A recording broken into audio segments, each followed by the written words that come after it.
Indian என்பது என் பேரு, இந்திய நாடு என் வீடு, இந்தியன் என்பது என் பேரு, எல்லா மக்களும் என் உறவு, எல்லோர் மொழியும் என் பேச்சு, திசை தொடும் துருக்கரு என் தோழர்.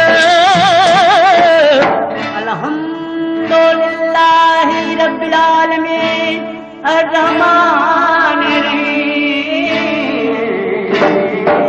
திசை தொடு துருக்கரு என் தோழர், தேவன் இயேசுவும் என் கடவுள்.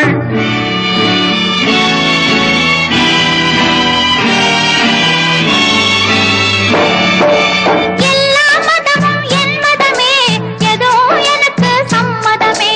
ரகுபதி ராகவ ராஜாராம், பதித பாவன சீதாராம். ரகுபதி ராகவ ராஜாராம், பதித பாவன சீதாராம்.